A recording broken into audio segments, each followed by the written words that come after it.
네, 다음 주면 12월 3일이 1년으로 앞으로 다가왔습니다. 참 믿어지지 않는 시간과 순간이었습니다. 오늘은 이 12월 3일과 관련된 여러 가지 우리가 청산해야 될 부분에 대해서 한 가지 짚어보고 싶습니다. 말에 멍청비용, 홧김비용이란 말이 있습니다. 신중하게 생각하지 않고 충동적으로 쓰고 나서 나중에 후회하는 그런 비용을 가리킵니다. 윤석열의 용산 집무실 이전이 결국 내란이라는 역사적 비극으로 마무리되면서 최소 1,300억 원에 달하는 국민의 혈세, 예산을 허공에 날리게 되었습니다. 이는 명백한 국민 혈세의 낭비이자 윤석열과 국민의힘이 국민에게 떠넘긴 막대한 청구서입니다. 가히 윤석열의 망상 비용이라 할 만합니다. 국회 예산정책처 자료에 따르면 2002년부터 2004년까지 윤석열 정부가 용산 이전에 사용한 예산은 832억 1,600만 원으로 밝혀졌습니다.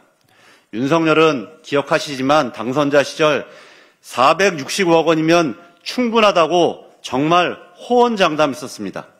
그러나 외교부 공관 리모델링 비용 17억 원, 경찰 경호부대 이전 70억 원, 국방부 이사 비용 349억 원 등 연쇄 비용이 눈덩이처럼 불어났습니다.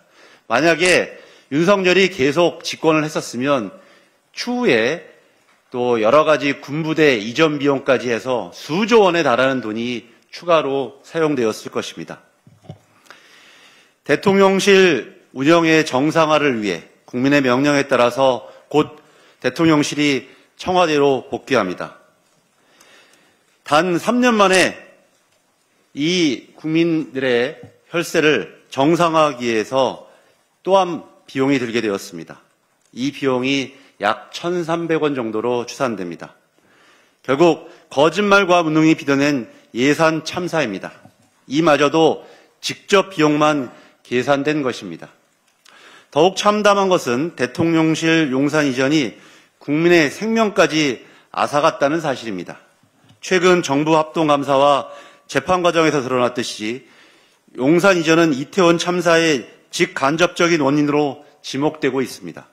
대통령실 이전으로 용산 경찰서는 업무가 과중되어 지역 안전관리보다 집회 경호에 인력을 집중할 수밖에 없었고, 용산구청 역시 대통령실 민원 해결에 급급해 정작 국민의 생명을 지키지 못했습니다. 우리 사회에 비용으로 계산할 수 없는 크나큰 상처를 남겼습니다.